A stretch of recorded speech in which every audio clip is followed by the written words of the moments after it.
দ্বিতীয় পরীক্ষা ছিল বিবি এবং নবজাতক সন্তানকে নিয়ে আল্লাহ হুকুম করলেন, এই বিবি আর বাচ্চারে নিয়ে মরুভূমিতে রেখে আসো। মরুভূমিতে যেখানে ঘর নাই বাড়ি নাই, সেই জায়গায় বিবি এবং বাচ্চাকে রেখে যাওয়ার সময় তিনি বললেন, রব্বানা ইন্নী আসকানতু মিন যুররিয়্যাতি বিওয়াদিন গায়রি যী যারইন ইনদা বাইতিকাল মুহাররাম। হায় আল্লাহ রাব্বুল আলামিন, আমি পানি এবং তরুলতাবিহীন এক মরুভূমির ভিতরে আমার বংশের একটি অংশকে এখানে রেখে গেলাম। তোমার ঘরের কাছে পুনর্বাসিত আমি তাদের কাছে, এই ঘরের কাছে, সম্মানিত ঘরের কাছে রেখে গেলাম। পরীক্ষায় তিনি পাশ করলেন। হযরতে হাজেরা প্রশ্ন করলেন, ইব্রাহিম, পানি নাই, খাবার নাই, মানুষ নাই, ঘর নাই, বাড়ি নাই, মরুভূমির ভিতরে আমাকে আমার বাচ্চারে ফেলে রেখে যাচ্ছ কেন? কোনো জবাব নাই। দুইবার তিনবার প্রশ্ন করলেন। এরপরে তিনি আবার প্রশ্ন করলেন, বললেন, ইব্রাহিম, এটা কি আল্লাহর হুকুম নাকি? হযরত ইব্রাহিম আলাইহিস সালাম নিজের কলিজার টুকরা সন্তান আর বিবিকে রেখে যেতেছেন ভারাক্রান্ত মন নিয়ে। তিনি আকাশের দিকে আঙ্গুল উঁচু করে দেখালেন। হযরত হাজেরা বুঝলেন ইনি তো আল্লাহর পয়গম্বর, আমার কোনো অপরাধে এভাবে ফেলে যাওয়ার কথা নয়। তিনি বুঝলেন এটা আল্লাহর হুকুম। হযরতে হাজেরা বললেন, ইব্রাহিম রে, নিশ্চিন্ত মনে বাড়ি ফিরে যাও। আমার মনে কোনো চিন্তা নাই, কোনো পেরেশানি আর এখন নাই। আল্লাহর হুকুমে যদি আমাকে এই মরুভূমির ভিতরে ফেলে যেয়ে থাকো, তাহলে আমি ওই আল্লাহর প্রতি এতটা ভরসা রাখি যে এই মরুভূমির ভিতরে জল পানি শূন্য, খাদ্য শূন্য জায়গায় আমি আমার বাচ্চাকে আল্লাহ রব্বুল আলামিন না খাওয়াইয়া মারবেন না। দ্বিতীয় পরীক্ষায় পাশ করল। 3 নম্বরে পরীক্ষা হলো, সন্তান বড় হয়ে গেছে, বুদ্ধি হয়েছে, দৌড়াতে পারে। আল্লাহ রাব্বুল আলামিন হুকুম করলেন, ছেলেকে জবাহ করো। কত বড় আগুনের পরীক্ষা! কোরআন শরীফ বলছে, হযরত ইব্রাহিম আলাইহিস সালাম নিজের ছেলেকে ডেকে নিয়ে বললেন, ইয়া বুনাইয়া ইন্নী আরা ফিল মানামি আন্নী আযবাহুক ফানজুর মাযা তারা। হে আমার কলিজার টুকরা সন্তান, আমি স্বপ্নে দেখেছি যেন আমি তোমাকে জবাহ করতেছি। তোমার রায় কি, তোমার মত কি, আমারে শোনাও। ছেলে পয়গম্বর, ছেলে তার জবাবে বললেন, ইয়া আবাতি ফাআল মা তু'মার সাতাজিদুনি ইনশাআল্লাহু বিনাস সাবিরিন। হে আমার আব্বাজান, আপনি যে ব্যাপারে স্বপ্নের ভিতরে আদিষ্ট হয়েছেন, আপনি তা কার্যকরী করুন। আমাকে এতটুকু অধৈর্যের মধ্যে পাবেন না, আমাকে ধৈর্যশীলদের মধ্যে পাবেন। আমারে আপনি আল্লাহর হুকুম পালন করেন। আল্লাহ পাক শোনাচ্ছেন, ফালাম্মা আসলামা ওয়া তাল্লাহু লিল জাবিন। পিতা পুত্র দুজনই রাজি হয়ে গেল। পিতা তার ছেলেকে কাত করে গলার উপরে ছুরি ধরেছেন। আল্লাহ রাব্বুল আলামিন ইসমাইল জবাহ হোক, এটা আল্লাহ চান নাই, আল্লাহ চেয়েছেন পরীক্ষা করতে। পরীক্ষায় ইব্রাহিম পাশ হয়ে গেলেন। আল্লাহ পাক বলছেন, ওয়ানাদাইনাহু আইয়া ইব্রাহিম ক্বাদ সাদ্দাকতার রুইয়া ইন্না কাযালিকা নাজজিল মুহসিনিন। আমি ইব্রাহিমকে ডেকে বললাম, ইব্রাহিম, তুমি তোমার স্বপ্নকে বাস্তবে রূপ দিয়েছো, আর এভাবেই করি আমি মুহসিনিনদেরকে পুরস্কৃত করে থাকি। আল্লাহ পাক খুশি হলেন। আল্লাহ পাক বললেন, ইন্না হাযা লাবালাউল মুবিন। নিঃসন্দেহে এটি একটি বিরাট পরীক্ষা ছিল। ঠিক কি না? আল্লাহ নিজে বলছেন এটা একটি বিরাট পরীক্ষা, আজিম ইমতিহান। সে ইমতিহানে তিনি পাশ করলেন। পরীক্ষায় উত্তীর্ণ হওয়ার জন্য রব্বুল আলামিন পুরস্কার দিয়া দিলেন। আল্লাহ পাক বললেন, সালামুন আলা ইব্রাহিম। পড়েন সবাই, সালামুন আলা ইব্রাহিম। ইব্রাহিমের প্রতি আল্লাহ পাক বললেন, ইব্রাহিমের প্রতি সালাম রইল। সুবহানাল্লাহি ওয়া বিহামদিহি। হযরত ঈসা আলাইহিস সালামকে খ্রিস্টানেরা তারা বলেছে وقالت النصارى المسيح ابن الله মসিহ হচ্ছে কার ছেলে? নাউযু বিল্লাহ, বলেন সবাই নাউযু বিল্লাহ। তাকে যখন আল্লাহর ছেলে বলা হলো, আল্লাহর পুত্র বলা হলো, রব্বুল আলামিন তার জবাবে বললেন, ইন হুয়া ইল্লা আবদুন আনআমনা আলাইহি, তিনি তো একজন বান্দা, তিনি আমার বান্দা ছাড়া আর কিছুই নন, আমি তার প্রতি অনুগ্রহ করেছি।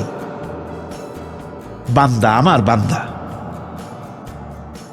আল্লাহ পাকের বান্দা হওয়ার ব্যাপারে কোন মানুষের লজ্জা থাকার কথা নয়। এমনকি আল্লাহ পাক ঈসা আলাইহিস সালাম সম্পর্কে বলছেন, লা ইয়াস্তানকিফাল মাসীহু আইয়াকুনা আবদান লিল্লাহি ওয়ালাল মালাইকাতুল মুকাররাবুন।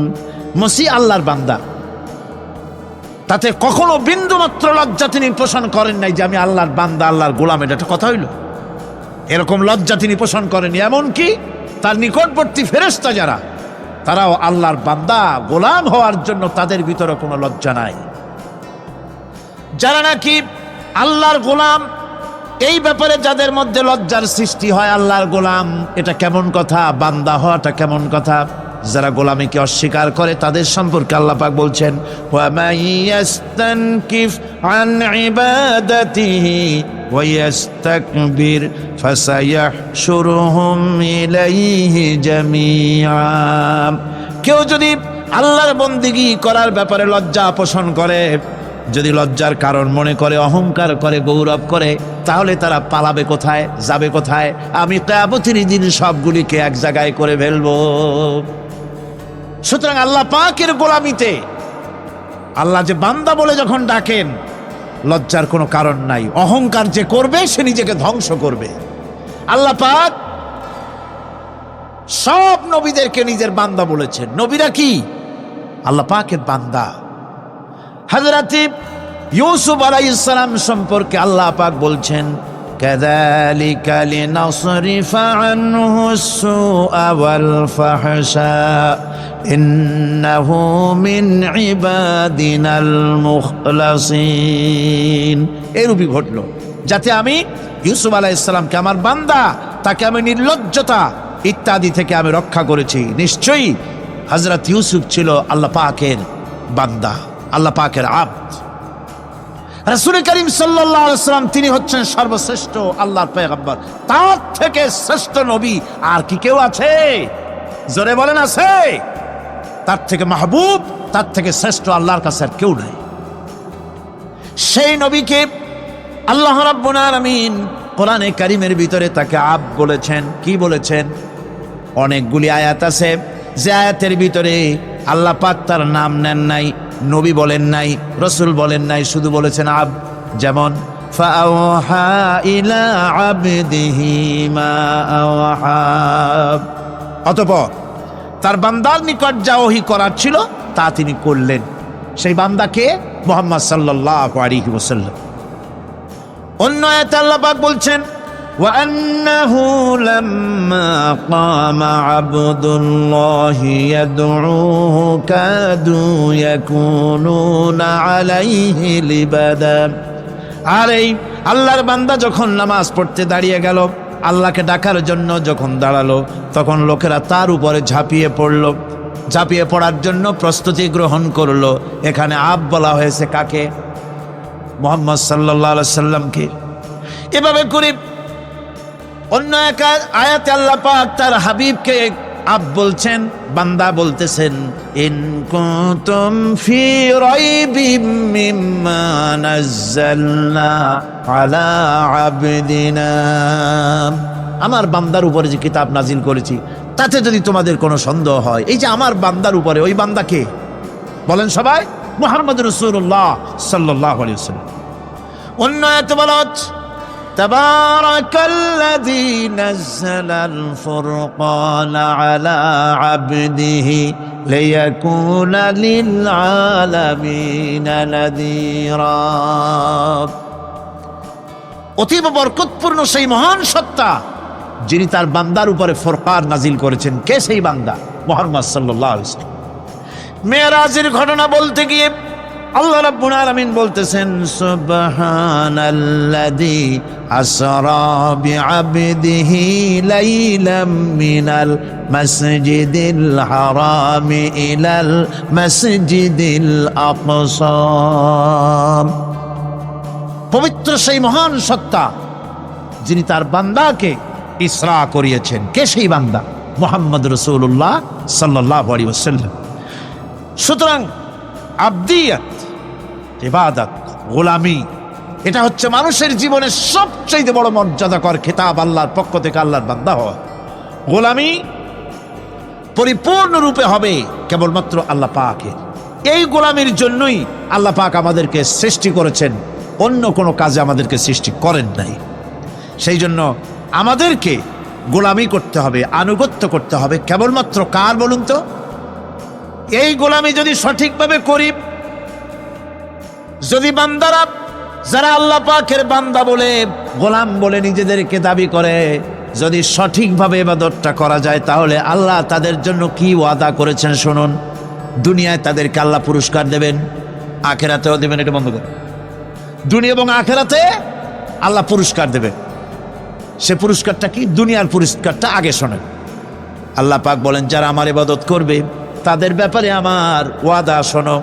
ওয়াদাল্লাহুল্লাযীনা আমানু ওয়া আমিলুস সালিহাতি লায়াস্তাখলিফান্নাহুম ফিল আরদি কামাস্তাখলাফাল্লাযীনা মিন ক্বাবলিহিম।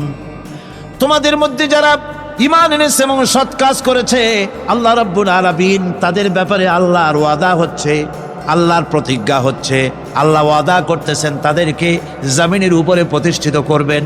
যেমন করে তোমাদের পূর্বপুরুষদেরকে প্রতিষ্ঠিত করা হয়েছিল, ওইভাবে তোমাদেরকে প্রতিষ্ঠিত করা হবে। সুবহানাল্লাহ। প্রতিষ্ঠিত করা হবে মানে রাষ্ট্র ক্ষমতা দেওয়া হবে। কি দেওয়া হবে? যদি গোলাম হও, যদি কি হও? গোলাম।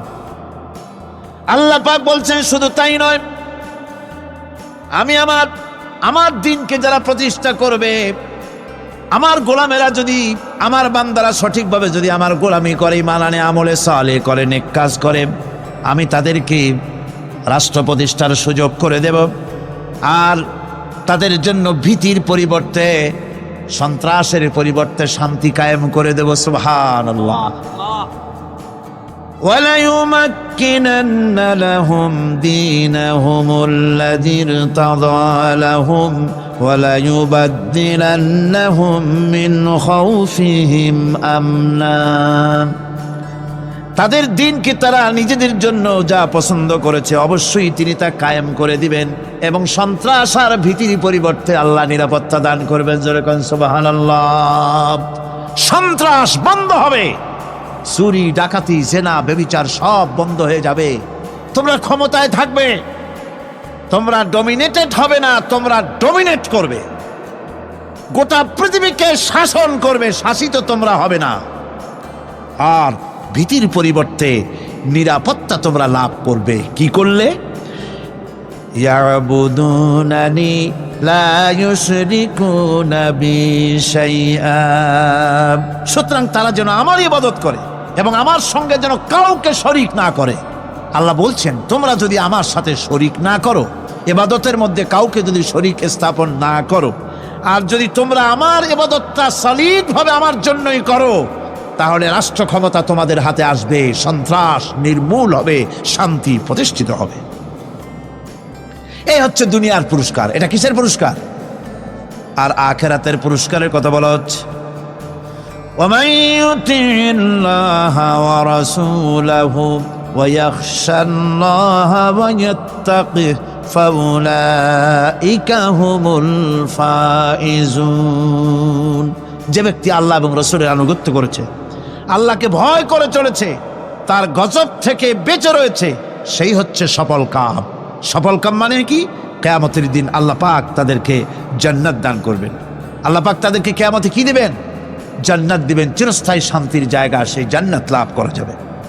আজ ইবাদতের এই যে গুরুত্বপূর্ণ ইবাদত, এই ইবাদতের ভুল অর্থ সমাজের ভিতরে ছড়িয়ে আছে। সাধারণ মানুষও ভুল করেছে, অসাধারণ মানুষেরাও ইবাদতের ভুল অর্থ করে ভুলের মধ্যে নিমজ্জিত আছে বিরাট সংখ্যক লোকেরা। সাধারণ মুসলমানেরা তারা যে ভুলটা করলো ইবাদতের অর্থ করতে গিয়ে, সেটা হলো এই, সাধারণ লোকেরা মনে করলো কয়েকটা অনুষ্ঠানের নাম হচ্ছে ইবাদত, নামাজ, রোজা, হজ, যাকাত, সাদকা, ফিতরা, এর নাম হলো ইবাদত। অনুষ্ঠান শেষে তারা নিজেদেরকে স্বাধীন মনে করল। তারা আল্লাহ পাকের প্রত্যেকটি আইনের ধারাকে লঙ্ঘন করল। বছরে একবার রোজা রেখে, বছরে 1 মাস রোজা রেখে মনে করলো ইবাদত শেষ। 5 ওয়াক্ত নামাজ পড়ে মনে করলে ইবাদত শেষ। আমি প্রশ্ন করি, 5 ওয়াক্ত নামাজের নামই যদি হয় ইবাদত, 5 ওয়াক্ত নামাজের নামই ইবাদত, এটাই যদি হয়, তাহলে 5 ওয়াক্ত নামাজ পড়তে সময় লাগে কত? উজু টুজু করে বড় জোর 1-1.5 ঘন্টা সময় লাগে 5 ওয়াক্ত নামাজ পড়তে। তো এর নাম যদি হয় ইবাদত, তার অর্থ কি দাঁড়াবে? অর্থ দাঁড়াবে আপনি 24 ঘন্টার ভিতরে 1 থেকে 1.5 ঘন্টার জন্য আল্লাহর গোলাম, বাকি 22 ঘন্টার জন্য শয়তানের গোলাম হতে কেউ রাজি আছেন? রোজার নামই যদি হয় শুধু ইবাদত, তাহলে তার অর্থ দাঁড়াবে বছরের ভিতরে 1টা মাসের জন্য আপনি আল্লাহর গোলাম, আর 11 মাসের জন্য শয়তানের গোলাম হতে কেউ রাজি আছেন? তাহলে বিষয়টা কি? বিষয়টা হচ্ছে নামাজ, রোজা, হজ, যাকাতি শুধুমাত্র ইবাদত নয়, আনুষ্ঠানিক ইবাদত তো বটেই, কম্পালসারি ইবাদত তো বটেই, কিন্তু শুধুমাত্র নামাজ, রোজা, হজ, যাকাত ইবাদত শুধুমাত্র নয়, এগুলি হচ্ছে ইবাদতের পার্ট, ইবাদতের অংশ। বরং জীবনের সব ক্ষেত্রে আল্লাহর হুকুমকে মানার নামই হচ্ছে, ভাইরা আমার, একদিকে নামাজ রোজা করছে, অন্যদিকে আল্লাহর আইনের প্রতিটি ধারাকে লঙ্ঘন করে চলছে, মিথ্যা ওয়াদা করে, মিথ্যা কথা বলে, সুদ খায়, ঘুষ খায়, জেনা করে, এরপরে অন্যের হক নষ্ট করে, প্রতিবেশীর হক নষ্ট করে, হারাম মাল খায়, হকদারের হক নষ্ট করে, প্রতিবেশীর হক নষ্ট করে, জিন্দা মুর্দা মানুষকে নিজের জন্য শক্তিধর বলে মনে করে, 1 টুকরা রুটির জন্য অথবা 1 ফোঁটা 1 ঘটি পানির জন্য কাফেরের কাছে হাত পেতে দাঁড়ায় থাকে। এই যদি অবস্থা হয়, এটাই যদি হয় ঈমান, আর এটার নামে যদি ইবাদত হয়, তাহলে এই পৃথিবীর মুসলমানের আজ লাঞ্ছিত কেন? আল্লাহর ওয়াদা কি মিথ্যা? নাউযুবিল্লাহি মিন যালিক। আমাদের ইবাদত যদি ঠিক হয়, যদি সত্যিকারের ইবাদত যদি আমরা করে থাকি, তাহলে ক্ষমতায় ইমানদারেরা নাই কেন? বিশ্বজুড়ে মুসলমানেরা লাঞ্ছিত কেন? তাহলে বুঝতে হবে ইবাদতের মধ্যে বিরাট গরমিল করে ফেলেছি, ঠিক কিনা? লক্ষ্য করুন, যেই লোকটা হজ করতেছে, উমরা করতেছে, নামাজ পড়তেছে, মসজিদ মাদ্রাসায় চান্দা দিতেছে, ওই লোকটি আবার ব্যাংকের থেকে সুদের টাকা নিয়ে ব্যবসা চালাইতেছে। ব্যবসা ঠিক রাখার জন্য, ইনকাম ট্যাক্স ফাঁকি দেওয়ার জন্য ব্যবসায়ীরা 2 ধরনের 3 ধরনের খাতা মেনটেন করছে। কথা ঠিক কিনা? মিথ্যা কথা বলছে, ঘুষ দিতেছে, বেশি করে বিদ্যুতের বিল যাতে না আসে সেজন্য যারা বিদ্যুৎ লাইনে আছে তাদেরকে পয়সা দিয়ে ম্যানেজ করতেছে, ঠিক কিনা? আমি পার্লামেন্টে বলেছি বিদ্যুৎ বাইরের থেকে আনতে হবে না, ঘুরে ঘুরে আবার বিদ্যুতের কথা আসলো। বিদ্যুৎ আনা লাগবে না, কারণ আমার দেশের চাহিদা হচ্ছে 2500 মেগাওয়াট, সেখানে 1800 মেগাওয়াট আমাদের আছে। আরেকদিকে 4টা বিদ্যুৎ প্রকল্প বন্ধ হয়ে আছে। ওই 4টি বন্ধ হওয়া প্রকল্প যদি চালু করা যায়, তাহলে 2900 মেগাওয়াট বিদ্যুৎ উৎপাদিত হতে পারে বলে বিশেষজ্ঞরা বলেছেন। তাহলে আমাদের উদ্বৃত্ত 400 মেগাওয়াট থেকে যাবে। এইটা কি বাইরের থেকে আনার কোনো দরকার নাই। বিদ্যুতের অপচয় বন্ধ করুন, বিদ্যুতের চুরি বন্ধ করেন। মিল কল কারখানা যাদের আছে, লক্ষ লক্ষ টাকা বিদ্যুৎ বিল হয়, কিন্তু লাইনম্যানদের সঙ্গে ম্যানেজ করে গভর্নমেন্টকে ফাঁকি দেওয়া হচ্ছে, ঠিক কিনা? তোমার নামাজের দাম কি? তোমার হজের 4 পয়সা দাম নাই। তুমি রাষ্ট্রকে ফাঁকি দিয়েছ, তুমি জনগণকে ফাঁকি দিয়েছ, তুমি দেশের শত্রু। টেলিফোনের বিল হাজার হাজার টাকা, লাখ টাকার বেশি বিল হয়, লাইনম্যানের সঙ্গে ম্যানেজ করে 500, 700, 2000 টাকা দিয়ে সারিয়ে দেয়, ঠিক কিনা? এরা জাতির শত্রু, দেশের শত্রু। এদেরকে ফায়ারিং স্কোয়াডে নিয়ে প্রাস ফায়ার করে উড়ায় দেওয়া উচিত। এরা দেশের দুশ্মন। আজ সিস্টেম লসের নাম দিয়া বিদ্যুৎ চুরির আরেক ব্যবস্থা করা হয়েছে। সিস্টেম লস করে ওনারা নিজেরা, আর এর ভোগান্তি জনগণকে করতে হয়। কসাইয়ের মতো ছুরি দিয়া জবাও করে জনগণের কাছ থেকে সিস্টেম লসের চার্জ আদায় করা হয়। আমি পার্লামেন্টে বলেছি, মাননীয় স্পিকার, সিস্টেম লস এই নামটা উঠায় দেন, এই প্রথা বন্ধ করে দিন। বিদ্যুৎ ধার করা লাগবে না, আল্লাহ আমাদের দেশে যথেষ্ট দিছে, কোনো জিনিসের অভাব নাই। এখানে গ্যাস আছে, তেল আছে, বিদ্যুৎ আছে, পাট আছে, চা আছে, নাই কি? অন্তত 8.5 কোটি টাকার কাগজ গুদামের মধ্যে বন্দী হয়ে আছে। ভারতকে ক্ষতি করার জন্য সে দেশ থেকে কাগজ এনে খবরের কাগজ ছাপানো হচ্ছে, আর 8.5 কোটি টাকার কাগজ নষ্ট হয়ে যাচ্ছে, আমার দেশের কাগজ। সুতরাং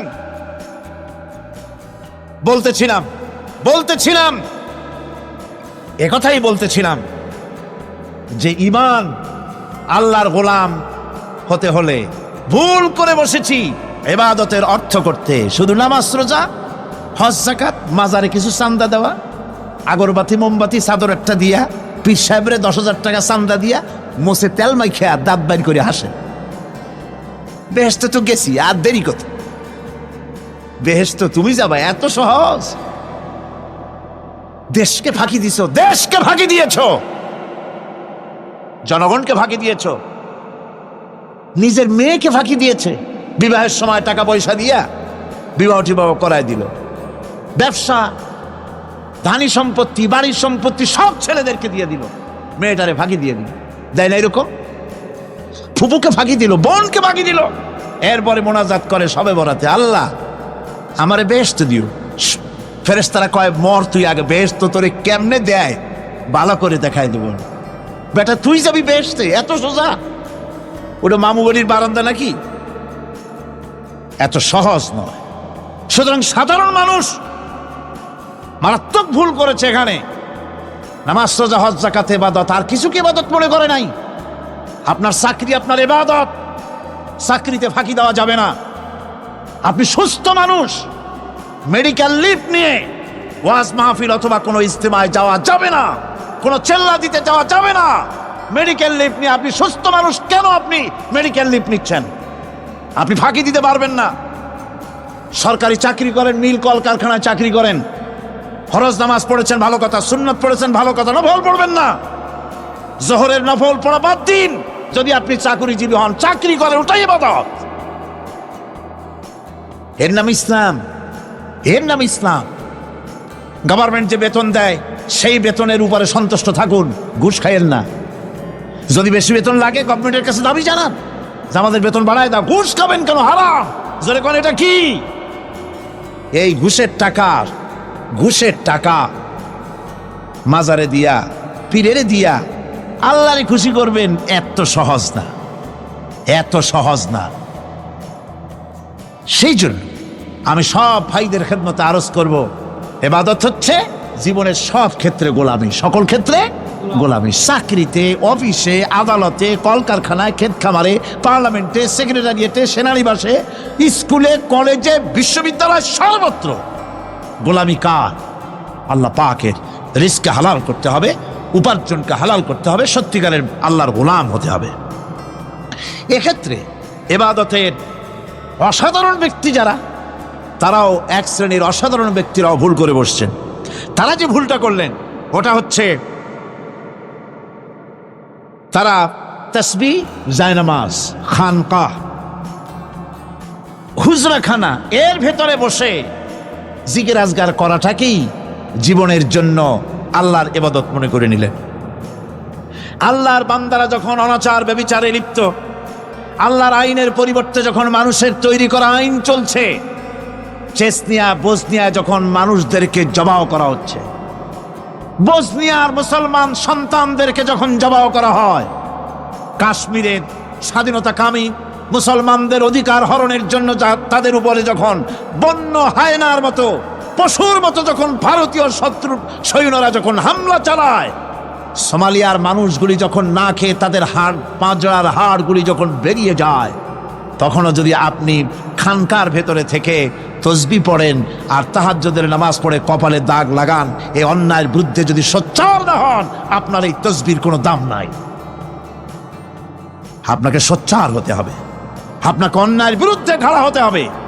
একদিকে তাহাজ্জুদের নামাজ তো পড়বেনই, জিকির তো করবেনই, কোনো সন্দেহ নাই। আর একদিকে সিংহের মতো অন্যায়ের বিরুদ্ধে গর্জে উঠতে হবে। তাতে যদি প্রয়োজন হয় মুজাদ্দেদ আল ফেসানির মতো কারারুদ্ধ হন না কেন, সেটাই কিসমত, সেটাই তাকদীর। হক কথা বলতে হবে। এই জন্য আমার বারবার মনে পড়ে আজকের এক শ্রেণীর লোক আমাদের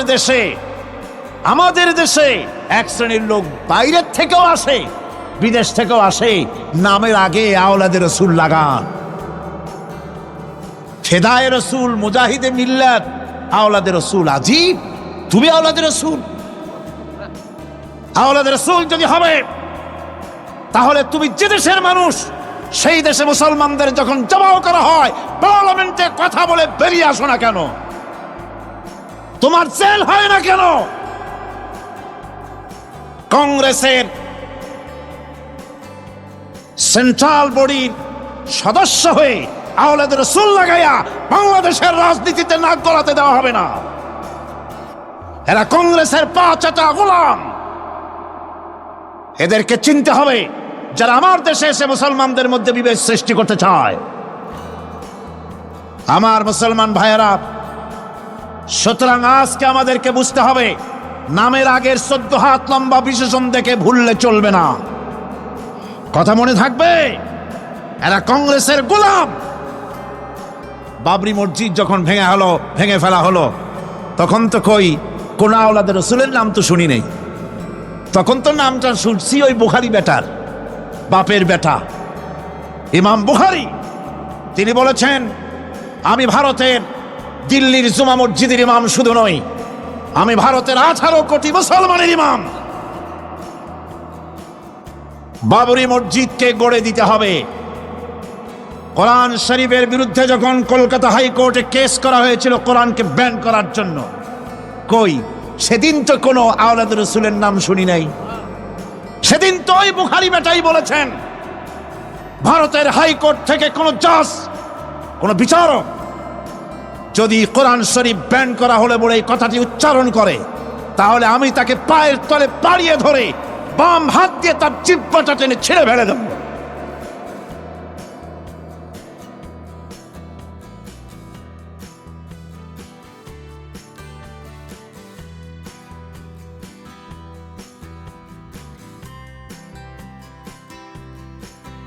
বন্ধুগণ, সুতরাং আমাদেরকে বুঝতে হবে। বসুন, বেয়াদবি করবেন না, বসেন। আমাদেরকে বুঝতে হবে, খানকায় শুধু জিকির আজগার করলেই চলবে না। হযরতে শাহজালাল রহমতুল্লাহ আলাইহি এক হাতে ছিল তরবারি, আর এক হাতে ছিল কোরআন।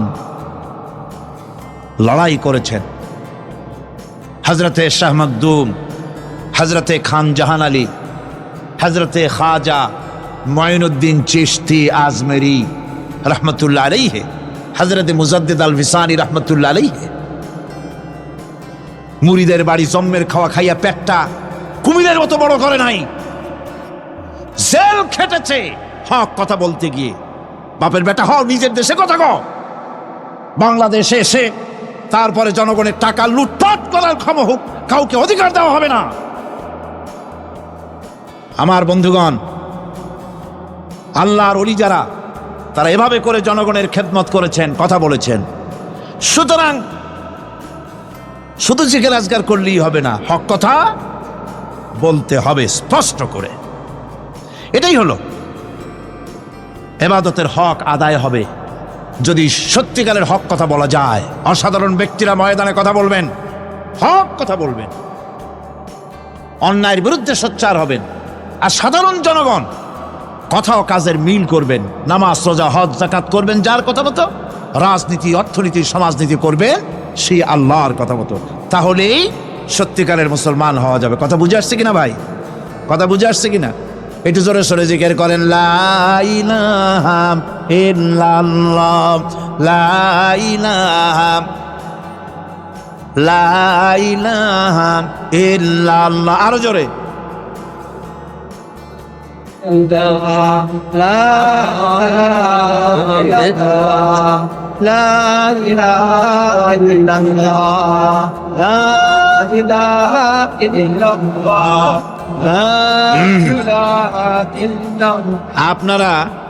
আপনারা যদি মাথা উঠাইয়া দেখতে থাকেন তো কি দেখবেন? মানুষের মাথা আর টুপি ছাড়া তো কিছুই দেখা যাবে না। কাজী ওঠা বসা না করে আজকে এক পবিত্র রাত আমরা আল্লাহর কাছে দোয়া করব। আলোচনার আমি এগিয়ে যাচ্ছি। এবাদত আমাদেরকে বুঝতে হবে। এবাদত যদি না বুঝি তাহলে মুসলমান বলে দাবি করারও কোনো মূল্য নাই। মানব জন্ম বৃথা। কারণ হচ্ছে আল্লাহ রাব্বুল আলামিন বলেছেন, মা খালাকতুল জিন্না ওয়াল ইনসা ইল্লা লিয়াবুদুন। মানুষ আর জিন জাতিকে আমি সৃষ্টি করেছি আমার গোলামির জন্য। কার গোলামি? ওই গোলামির পূর্ণাঙ্গ নমুনা যদি জানতে চাই, পূর্ণাঙ্গ নমুনা দৃষ্টান্ত লাগবে। কাকে অনুসরণ করব? পূর্ণাঙ্গ ইবাদতের আল্লাহর গোলামির পূর্ণাঙ্গ নমুনার জন্য কোরআনে কারিমে দৃষ্টান্ত সেট করা হয়েছে। হযরত ইব্রাহিম আলাইহিস সালামের আল্লাহ পাক বলেন, ইয ক্বালা লাহু রাব্বুহু আসলিম ক্বালা আসলামতু লিরাব্বিল আলামিন। তার অবস্থা এই ছিল। কার? ইব্রাহিম আলাইহিস সালাম। তার অবস্থা এই ছিল যে তার রব যখন তাকে বললেন আনুগত্যের মস্তককে অবনত করে দাও, তিনি বললেন আমি আমার বিশ্বপালকের সামনে মাথাটা নত করে দিলাম। সুবহানাল্লাহ। কোনো শর্ত ছাড়াই মাথা নিচু করে দিলাম। এই পন্থায় তিনি যে পন্থাটা অবলম্বন করেছিলেন, এই পন্থায় চলার জন্য তার সন্তানদেরকেও তিনি হুকুম করেছিলেন। ووصى بها إبراهيم ببنيه ويعقوب يا بني إن الله اصطفى لكم الدين فلا تموتن إلا وأنتم مسلمون।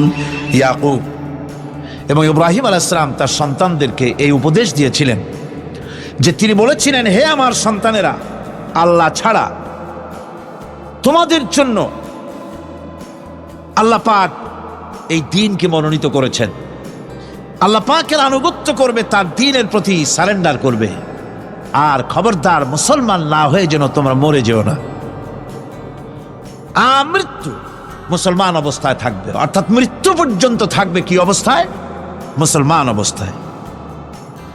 أم كنتم شهداء إذ حضر يعقوب الموت إذ قال لبنيه ما تعبدون من بعدي। ইয়াকুব আলাইহিস সালাম তার মৃত্যুর সময় জিজ্ঞেস করেছিলেন, ও আমার সন্তানেরা, আমার মৃত্যুর পরে তোমরা কার ইবাদত করবে, তার কার গোলামি করবে? তারা জবাব দিলেন, ক্বালু نعبد إلهك وإله آبائك إبراهيم وإسماعيل وإسحاق إلها واحدا ونحن له مسلمون। নিঃসন্দেহে আমরা ইবাদত করব, গোলামি করব আপনার রবের, আপনার পিতার রবের, এবং আল্লাহর ইবাদত করব। আপনিও আপনার পূর্বপুরুষ ইব্রাহিম ইসমাইল যে আল্লাহকে ইবাদত করেছে সে আল্লাহ পাকের ইবাদত আমরা করব এবং তার অনুগত হয়ে থাকব। দাসত্ব এবং পূর্ণাঙ্গ দাসত্বের গোলামীর পূর্ণাঙ্গ নমুনা হচ্ছেন হযরত ইব্রাহিম আলাইহিস সালাম। আল্লাহ গোটা জমিন যখন শিরকের অন্ধকারে ডুবে গিয়েছিল, তখন হযরত ইব্রাহিম আলাইহিস সালাম তাওহীদের আলো জ্বালিয়ে দিয়েছিলেন। এই নিবেদিতদের ইমাম হিসাবে আল্লাহ পাক তাকে ঘোষণা দিলেন। কোরআনে কারীম বলছে, وَإِذَا ابْتَلَى إِبْرَاهِيمَ رَبُّهُ بِكَلِمَاتٍ فَأَتَمَّهُنَّ قَالَ إِنِّي جَاعِلُكَ لِلنَّاسِ إِمَامًا। ইব্রাহিমকে তার রব কয়েকটি বাক্য দিয়ে পরীক্ষা করলেন এবং তিনি সেই পরীক্ষাগুলোতে পাশ করলেন। তখন আল্লাহ রাব্বুল আলামিন তাকে বললেন যে আমি তোমাকে গোটা বিশ্ব মানবতার জন্য, গোটা বিশ্বের সমস্ত মানুষের জন্য আমি তোমাকে নেতা বানাবো। সুবহানাল্লাহি বিহামদিহি। প্রথম পরীক্ষা হলো, গতকাল বলেছি, সে আগুনের পরীক্ষা। সেখানে আল্লাহ পাক তাকে পাশ করালেন, তিনি পাশ করলেন। দ্বিতীয় পরীক্ষা ছিল বিবি এবং নবজাতক সন্তানকে নিয়ে আল্লাহ হুকুম করলেন এই বিবি আর বাচ্চারে নিয়ে মরুভূমিতে রেখে আসো। মরুভূমিতে যেখানে ঘর নাই, বাড়ি নাই, সেই জায়গায় বিবি এবং বাচ্চাকে রেখে যাওয়ার সময় তিনি বললেন, রব্বানা ইন্নী আসকানতু মিন যুররিয়াতি বিওয়াদিন গায়রি যী যারইন ইনদা বাইতিকাল মুহাররাম। হায় আল্লাহ রাব্বুল আলামিন, আমি পানি এবং তরুলতাবিহীন এক মরুভূমির ভিতরে আমার বংশের একটি অংশকে এখানে রেখে গেলাম। তোমার ঘরের কাছে পুনর্বাসিত, আমি তাদের কাছে, এই ঘরের কাছে, সম্মানিত ঘরের কাছে রেখে গেলাম। পরীক্ষায় তিনি পাশ করলেন। হযরতে হাজেরা প্রশ্ন করলেন, ইব্রাহিম, পানি নাই, খাবার নাই, মানুষ নাই, ঘর নাই, বাড়ি নাই, মরুভূমির ভিতরে আমাকে আর আমার বাচ্চারে ফেলে রেখে যাচ্ছ কেন? কোনো জবাব নাই। দুইবার তিনবার প্রশ্ন করলেন। এরপরে তিনি আবার প্রশ্ন করলেন, বললেন, ইব্রাহিম, এটা কি আল্লাহর হুকুম নাকি? হযরত ইব্রাহিম আলাইহিস সালাম নিজের কলিজার টুকরা সন্তান আর বিবিকে রেখে যেতেছেন ভারাক্রান্ত মন নিয়ে। তিনি আকাশের দিকে আঙ্গুল উঁচু করে দেখালেন। হযরত হাজেরা বুঝলেন ইনি তো আল্লাহর পয়গম্বর, আমার কোনো অপরাধে এভাবে ফেলে যাওয়ার কথা নয়। তিনি বুঝলেন এটা আল্লাহর হুকুম। হযরতে হাজেরা বললেন, ইব্রাহিম রে, নিশ্চিন্ত মনে বাড়ি ফিরে যাও, আমার মনে কোনো চিন্তা নাই, কোনো পেরেশানি আর এখন নাই। আল্লাহর হুকুমেই যদি আমাকে এই মরুভূমির ভিতরে ফেলে যেয়ে থাকো, তাহলে আমি ওই আল্লাহর প্রতি এতটা ভরসা রাখি যে এই মরুভূমির ভিতরে জল পানি শূন্য, খাদ্য শূন্য জায়গায় আমি আমার বাচ্চাকে আল্লাহ রব্বুল আলামিন না খাওয়াইয়া মারবেন না। দ্বিতীয় পরীক্ষায় পাশ করল। 3 নম্বরে পরীক্ষা হলো, সন্তান বড় হয়ে গেছে, বুদ্ধি হয়েছে, দৌড়াতে পারে। আল্লাহ রাব্বুল আলামিন হুকুম করলেন ছেলেকে জবাহ করো। কত বড় আগুনের পরীক্ষা! কোরআন শরীফ বলছে, হযরত ইব্রাহিম আলাইহিস সালাম নিজের ছেলেকে ডেকে নিয়ে বললেন, ইয়া বুনাইয়া ইন্নী আরা ফিল মানামি আন্নী আযবাহুক ফানজুর মাযা তারা। হে আমার কলিজার টুকরা সন্তান, আমি স্বপ্নে দেখেছি যেন আমি তোমাকে জবাহ করতেছি। তোমার রায় কি, তোমার মত কি, আমারে শোনাও। ছেলে পয়গম্বর, ছেলে তার জবাবে বললেন, ইয়া আবাতি ফাআল মা তু'মার সাতাজিদুনি ইনশাআল্লাহু মিনাস সাবিরিন। হে আমার আব্বাজান, আপনি যে ব্যাপারে স্বপ্নের ভিতরে আদিষ্ট হয়েছেন আপনি তা কার্যকরী করুন। আমাকে এতটুকু অধৈর্যের মধ্যে পাবেন না, আমাকে ধৈর্যশীলদের মধ্যে পাবেন। আমারে আপনি আল্লাহর হুকুম পালন করেন। আল্লাহ পাক শোনাচ্ছেন, ফালাম্মা আসলামা ওয়া তাল্লাহু লিল জাবিন। পিতা পুত্র দুজনই রাজি হয়ে গেল। পিতা তার ছেলেকে কাঁধ করে গলার উপরে ছুরি ধরেছেন। আল্লাহ রাব্বুল আলামিন ইসমাইল জবাহ হোক এটা আল্লাহ চান নাই, আল্লাহ চেয়েছেন পরীক্ষা করতে। পরীক্ষায় ইব্রাহিম পাশ হয়ে গেলেন। আল্লাহ পাক বলছেন, ওয়ানাদাইনাহু আইয়া ইব্রাহিম ক্বাদ সাদ্দাকতার রুইয়া ইন্না কাযালিকা নাজিজিল মুহসিনিন। আমি ইব্রাহিমকে ডেকে বললাম, ইব্রাহিম তুমি তোমার স্বপ্নকে বাস্তবে রূপ দিয়েছো, আর এভাবেই করি আমি মুহসিনিনদেরকে পুরস্কৃত করে থাকি। আল্লাহ পাক খুশি হলেন। আল্লাহ পাক বললেন, ইন্না হাযা লাবালাউল মুবিন, নিঃসন্দেহে এটি একটি বিরাট পরীক্ষা ছিল। ঠিক কি না গণ? আল্লাহ নিজে বলছেন এটা একটি বিরাট পরীক্ষা, আজিম ইমতিহান। সে ইমতিহানে তিনি পাশ করলেন। পরীক্ষায় উত্তীর্ণ হওয়ার জন্য রব্বুল আলামিন পুরস্কার দিয়া দিলেন। আল্লাহ পাক বললেন, সালামুন আলা ইব্রাহিম। পড়েন সবাই, সালামুন আলা ইব্রাহিম। ইব্রাহিমের প্রতি আল্লাহ পাক বললেন, ইব্রাহিমের প্রতি সালাম রইল। সুবহানাল্লাহি ওয়া বিহামদিহি। ইবাদত এর আনুগত্যের এই উৎকৃষ্ট দৃষ্টান্ত স্থাপনের পর আল্লাহ পাক তার গোটা বিশ্বের মুসলমানদেরকে কিয়ামত পর্যন্ত ইব্রাহিম আলাইহিস সালামকে জাতির পিতা বানায়া দিলে। সুবহানাল্লাহ, কইতে ইচ্ছা করে না? এই রকমের পরীক্ষা কোন পিতারা দিতে পারছে নাকি? গোটা বিশ্বের সমস্ত মানব মণ্ডলীর জন্য আল্লাহ পাক ইব্রাহিম আলাইহিস সালামকে কিয়ামত পর্যন্ত জাতির পিতা হিসাবে ঘোষণা করেছেন। সুবহানাল্লাহ। মিল্লাতা বিকুম ইব্রাহিম হুয়া সাম্মাকুমুল মুসলিমিন। তোমরা তোমাদের পিতা ইব্রাহিমের মিল্লাতের উপর প্রতিষ্ঠিত হও। আল্লাহ পাক বলছেন, তোমাদের পিতা ইব্রাহিমের মিল্লাতের উপরে প্রতিষ্ঠিত হও, আর আল্লাহই তোমাদের নাম রেখেছে মুসলমান। তোমরা হচ্ছে মুসলমান। আমাদের পরিচয়, ওই যে পরিচয়ের কথা আগে হয়ে গেছে, আমাদের পরিচয় আমরা মুসলমান। আমাদের পরিচয় কি? মুসলমান। এটা প্রথম পরিচয়। ইবাদতের পূর্ণাঙ্গ মাপকাঠি হিসেবে আল্লাহ পাক হযরত ইব্রাহিম আলাইহিস সালামকে দুনিয়াবাসীর সামনে পেশ করেছেন। কোরআন বলছে, ইহুদি এবং খ্রিস্টানেরা মুসলমানদেরকে বিভ্রান্ত করতে চায়। তারা বলে, وقالوا كونوا هودا أو نصارى تهتدوا قل بل ملة إبراهيم حنيفا وما كان من المشركين। ইহুদিরা বলে ইহুদি হও তবেই তোমরা সঠিক পথ পাবা, খ্রিস্টানের বলে খ্রিস্টান হও তবেই তোমরা সঠিক পথ প্রাপ্ত হবে। আল্লাহ পাক বলছেন, এদের সকলকে বলে দাও বরং তোমরা সব পরিত্যাগ করে মিল্লাতে ইব্রাহিমের ভিতরে শামিল হয়ে যাও। এটাই মুক্তির পথ, এটাই নাজাতের পথ, এটাই আল্লাহর পথ। সুবহানাল্লাহি ওয়া বিহামদিহি।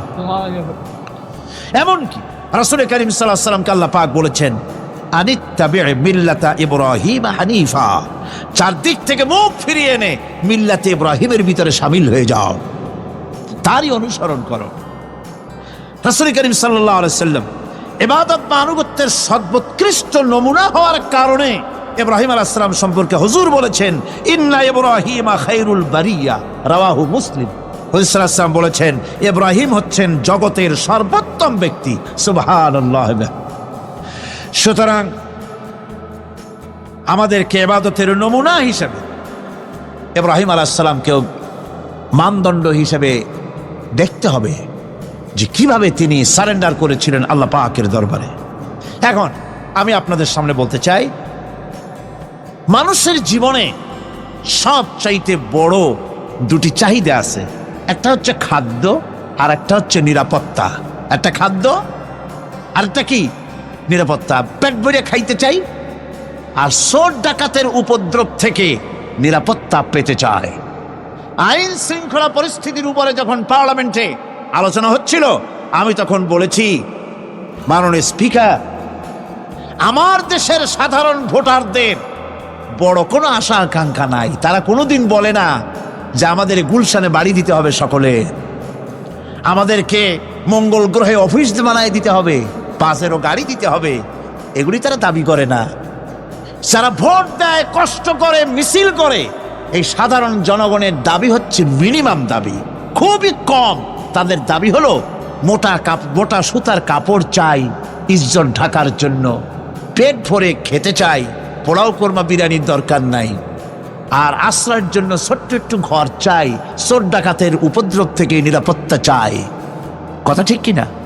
আমি বললাম, স্পিকার সাহেব, আজ পর্যন্ত যতগুলি গভর্নমেন্ট এসেছে বাংলাদেশে, প্রত্যেকটি গভর্নমেন্ট আমার দেশের জনগণের এই ন্যূনতম দাবি, এই আশা পূরণ করতে ব্যর্থতার পরিচয় দিয়েছে। কেউ পারে নাই।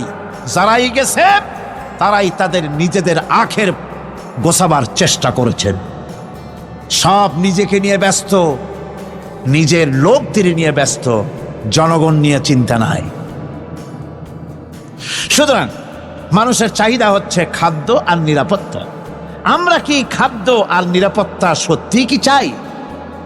চাই। খাদ্য যদি চাই ক্ষুধার সময়, নিরাপত্তা যদি চাই ভীতির সময়, আল্লাহ রাব্বুল আলামিন বলেন কোন গভর্নমেন্ট দিতে পারবে না, দুনিয়ায় কেউ দিতে পারে নাই, পারবেও না।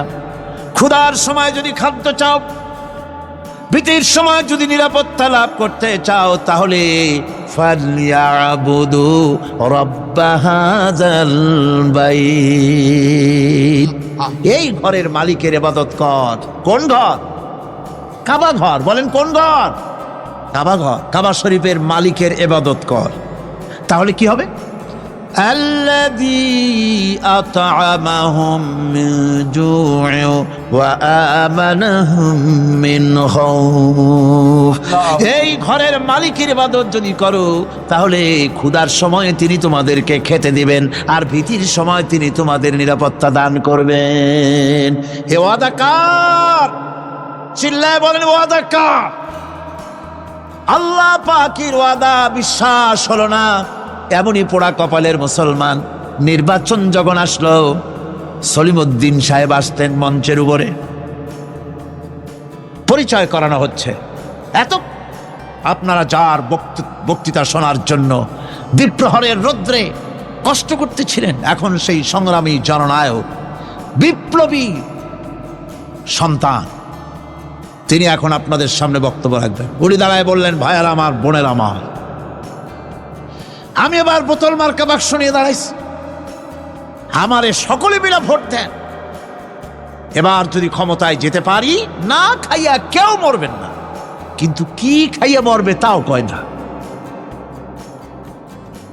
মানুষেরা এই কথাগুলি বিশ্বাস করলার সমানে ভোট দিল। হায় রে কপাল! আল্লাহ বললেন, আমার ইবাদত কর, আমার গোলামি কর জীবনের সব জায়গায়, তাহলে ক্ষুধার সময় খাইতে পারবি আর ভীতির সময় নিরাপত্তা পাবি। আল্লাহর কথাটা বিশ্বাস হইল না। এই নামাজ পড়ার মুসলমানের দাম আছে, কোন দাম আছে? এ রোজাকার দাম আছে, এ মুসলমান দাবি করার দাম আছে।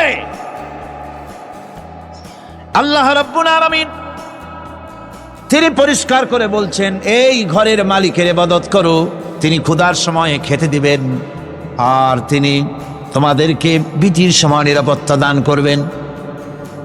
চাউলের অভাব হবে না, পাটের অভাব হবে না, খাদ্যের অভাব হবে না, কারণ দুটি জিনিস যদি তোমরা করতে পারো, খাবারের অভাব হবে না। ওয়ালাউ আন্না আহলাল কুরা আমানু ওয়াত্তাকাউ লাফাতাহনা আলাইহিম বারাকাতিম মিনাস সামাই ওয়াল আরদ।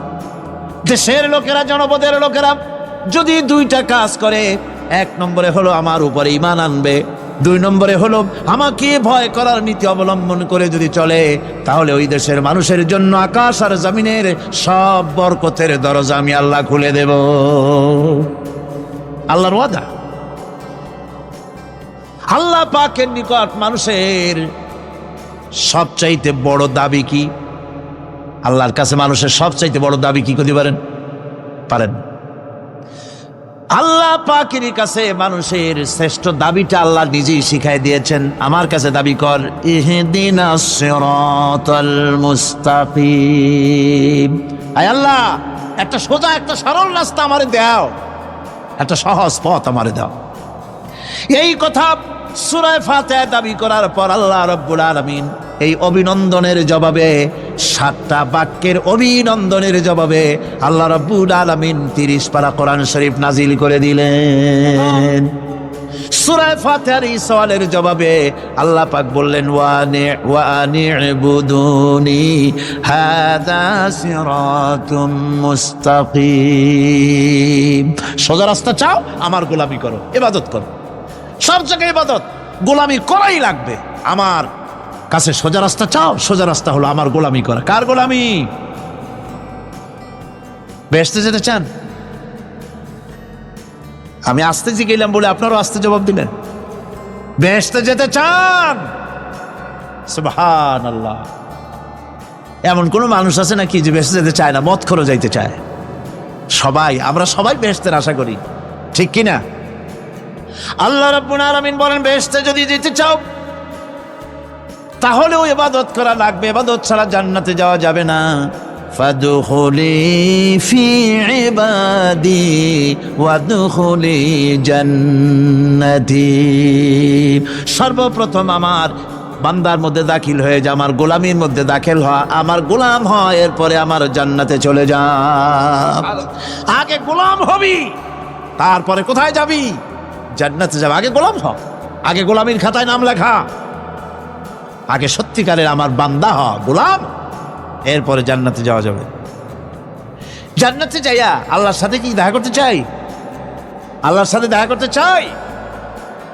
আল্লাহ রাব্বুল আলামিন বলেন ফামান কানা ইয়ারজু লিকা রাব্বিহি ফালইআমাল আমালান সালিহান ওয়া লা ইউশরিক বিইবাদাতি রাব্বিহি আহাদা। তোমাদের মধ্যে যদি কেউ আল্লাহর সঙ্গে, তার রবের সঙ্গে যদি কেউ দেখা করতে চায় তাহলে সে যেন ভালো ভালো কাজ করে, নেক কাজ করে, আর তোমার রবের সাথে অর্থাৎ আল্লাহ রব্বুল আলামিনের সাথে ইবাদতের মধ্যে যেন কাউকে শরীক না করে। শিরক যদি না করো, খাঁটি গোলাম, খাঁটি বান্দায় যদি পরিণত হতে পারো, কিয়ামতের দিন আল্লাহ রব্বুল আলামিনের সঙ্গে দিদার নসিব হয়ে যাবে। এই গোলামি করব কতদিন? কতদিন গোলামি করব? এই প্রশ্নের জবাবে আল্লাহ রাব্বুল আলামিন কোরআনে কারীমের মধ্যে জবাব দিয়ে দিয়েছেন ওয়া'বুদ রাব্বাকা হাত্তা ইয়াতিয়াকাল ইয়াকিন। মৃত্যু পর্যন্ত, যতক্ষণ না নাক দিয়ে শেষ প্রশ্বাসটি, নিঃশ্বাসটি বেরিয়ে যাচ্ছে, ততক্ষণ পর্যন্ত আনুগত্য, গোলামি সবটা হবে কার? জোরে চিল্লায় এখন কার? এই গোলামি জীবনের সব ক্ষেত্রে করতে পারলে আমরা মুসলমান, আর করতে না পারলে মুসলমান নামে মুনাফিক। না পারলে কি? মুনাফিক। বন্ধুগণ, ইয়াকা না'বুদু পর্যন্ত বলে ওয়া ইয়াকা নাস্তাইনের কথাটা শোনাচ্ছি। সূরা ফাতিহার ভিতরে আমরা পড়ি, পড়েন আমার সাথে, ইয়াকা না'বুদু ওয়া ইয়াকা নাস্তাইন। আয় আল্লাহ, একমাত্র তোমার গোলামি করি আর একমাত্র তোমার কাছে সাহায্য চাই। তুমি ছাড়া কারো কাছে সাহায্য? এটা কি ঠিক? এটা কি আমাদের মনের কথা, ইমানের কথা? আল্লাহ করুন, আল্লাহ করুন, বলি আমিন। হাদিস শরীফে বলা হয়েছে ইজা সাআলতা ফাসআলিল্লাহ ওয়া ইজা ইসতাআনতা ফাসতাইন বিল্লাহ। কিছু চাইতে হলে আল্লাহর কাছে চাও, কিছু বলতে হলে, ভিক্ষা করতে হলে আল্লাহর কাছেই ভিক্ষা করো। কার কাছে ভিক্ষা করবেন? আল্লাহর কাছে বলুন। আমার বন্ধুগণ, আমি আমার ঈমান থেকে কথা বলি, আমি আমার ঈমান থেকে কথা বলি। কোরআন এবং হাদিস পড়ে যতটুকু আল্লাহ বোঝার তৌফিক দিয়েছেন সেই কথাগুলি পেশ করার জন্য চেষ্টা করি। বন্ধুগণ, এদিক ওদিক কোনো দিকে না ঘুরে মসজিদে যান, মসজিদে গিয়ে নামাজ পড়েন, আর আল্লাহর কাছে হাত পেতে আল্লাহরে বলেন। সেজদা গিয়া যখন রব্বুল আলামিনের দরবারে কিছু চাইবেন, হুজুরের কাছে জিজ্ঞেস করা হয়েছে, হুজুর, বান্দা কখন আল্লাহর নিকটবর্তী হয়ে যায়? আল্লাহর নবী বলেছেন, বান্দা যখন সেজদা দেয় তখন বান্দা একেবারে আল্লাহ পাকের কাছে চলে যায়। আল্লাহর কাছে চান, যা দরকার, ছেলে নাই, মেয়ে নাই, বউ নাই, অথবা চাকরি নাই, প্রমোশন চাই, ব্যবসায় উন্নতি চাই, যা দরকার কাকে বলবেন? মনটাকে পরিষ্কার করুন, আজকে মনটাকে সাফ করুন, সমস্ত দুর্বলতা থেকে মনকে উঠায় আনো। বিশ্বাস করুন, যা চাওয়ার যা বলার সবটা আল্লাহর কাছে। কার কাছে? আমি তার গোলাম। আমি কার গোলাম? আল্লাহ ছাড়া কারো কাছে আমার অভিযোগ তুলবো না, সবটা বলবো আল্লাহর কাছে। বলে দেখেন আল্লাহ পাক কিভাবে আপনাকে সাহায্য করেন। সুবহানাল্লাহ। ভাইরা আমার, আল্লাহ রাব্বুল আলামিন রাসূল করিম সাল্লাল্লাহু আলাইহি ওয়াসাল্লামকে বলেছেন, ফাইদা ফারাগতা ফানসাব ওয়া ইলা রাব্বিকা ফারগাব। যখন তুমি খালি হাত হয়ে যাবে, দাঁড়িয়ে যাবে এবং তোমার রবের কাছে মিনতি জানাবে, কিছু যখন থাকবে না, তোমার রবের কাছে দাঁড়ায় যাও আর তার কাছে মিনতি জানাও, তোমাকে আল্লাহ ভরপুর করে দিবেন। ভান্ডের কোনো অভাব নাই। আমাদের ভান্ড হচ্ছে যত দেব তত কমবে, আর আল্লাহর ভান্ড যত দেয় তত সমান সমান থাকে, মোটেই কমে না, মোটেই কমে না। সুতরাং দয়াল বাবা, বাবাজান, কেবলাজান বাবা কি যে কবে আর কি করবে দিশা করতে পারে না। গান বাজনা, তারপরে গোসল শরীফ, কি জানি হাবিজাবি শরীফ, কোনো শেষ নাই, বেদাত দিয়ে ভরে গেছে। এগুলি বিশ্বাস করবেন না, বিদআত খারাফা, এর সাথে মুসলমানের কোনো সম্পর্ক নাই। গান বাজনার সাথে মুসলমানের কোনো সম্পর্ক। হাতে কতগুলো ঢোল নিয়ে তারপরে মাজারের কাছে গিয়ে ঢোল বাজায়, কবরের কাছে, মাথায় কতগুলো চুল, দাঁতে ময়লা, মোষগুলা ঠোঁট দুইটা ঢাইকিয়া দাড়ির কাছে এসে পড়ছে। হায় হায় রে, এই রকমের মোষ আমি মাঝে মধ্যে চিন্তা করি যে দই খায় কেমনে এরা। গাঁজা মদ খাইয়া এগুলো মাজার মধ্যে গিয়ে পড়ে থাকে, আর কি জানি আছে ওইটারে ঘষে এলো আর বলে মদিনা যাব কেমনে, মদিনা যাব কেমন। তুই মদিনা যাবি কেমনে? মদ খেয়ে গাঁজা খেয়ে তুই যাবি মদিনা? একটা কথা হইলো? তোর নাপাক কদম আল্লাহ পাকের আরদে মুকাদ্দাসে উঠতে পারে না। বদকার, জিনাকার, শারাবি, কাবাবি, আল্লাহ পাকের নাফরমান, কতগুলা শালু কাপড় গায়ে দিয়া মাথায় কতগুলা চুল রাখিয়া তারপরে গ্রামের নামে শরীফ। আশ্চর্য কথা, এই গ্রামের নাম শরীফ, ওই গ্রামের নামের মাথায় গিয়া শরীফ। শরীফ তো মক্কা শরীফ, মদিনা শরীফ, কোরআন শরীফ, হাদিস শরীফ, আর শরীফের দরকার নাই। শরীফের জাত মারছে গ্রামে গ্রামে শরীফ লাগাইয়া, কর্ণফুলী শরীফ, চন্দ্রঘোনা শরীফ। আশ্চর্য কথা, শরীফ শব্দের একটা ইজ্জত থাকা উচিত, ঠিক কিনা কন? আপনাদেরকে সতর্ক হতে হবে। আনুগত্য এবং গোলামি সকল ব্যাপারে আল্লাহ পাকের করতে হবে। চাইতে হবে কার কাছে? আল্লাহর কাছে। আমার এই কথা আপনাদের মনে আছে কিনা জানি না। সম্রাট শাহজাহানের সময় এক ফকির, এক ভিক্ষুক ভিক্ষা করে বেড়াতো। 70-80 বছর বয়স হয়ে গিয়েছে। এক লোক বলছে, সারা জীবন তো তোমার ছোটবেলা থেকে ভিক্ষা করতে দেখলাম। সে বলল, মানুষে দেয় তো 2 পয়সা 1 পয়সা, ভিক্ষা ছাড়া করবোটা কি? লোকটি বলল, তোমার একটা পরামর্শ দেই, একদিন সম্রাটের কাছে গিয়ে যেয়ে দেখো, একবারে যা দেবে খাইয়া কুলাইতে পারবে না। সম্রাট শাহজাহান কোথায় আছে এখন? দেখো গিয়া মসজিদে আছে। লোকটি মসজিদের বাইরে গিয়ে দেখে সম্রাট একা হাত তুলে বসে আছে, চোখ থেকে পানি পড়তেছে দর দর করে, দাড়ি ভিজে জামায় পড়তেছে। বহুক্ষণ দাঁড়িয়ে আছে। এরপরে সম্রাট তার মুনাজাত শেষ করে বেরিয়ে আসছেন। ফকিরের সঙ্গে দেখা। ফকির বলল, আসসালামু আলাইকুম। তিনি বললেন, ওয়ালাইকুম আসসালাম ওয়া রাহমাতুল্লাহ। ফকির রওনা করেছে। বাদশা বলছে, তুমি তো একজন ভিক্ষুক মানুষ বলি মনে হয়, আমার কাছে তো কেউ কিছু না চাইয়া যায় না, তুমি যে কিছু না চেয়েই চলে যাচ্ছ।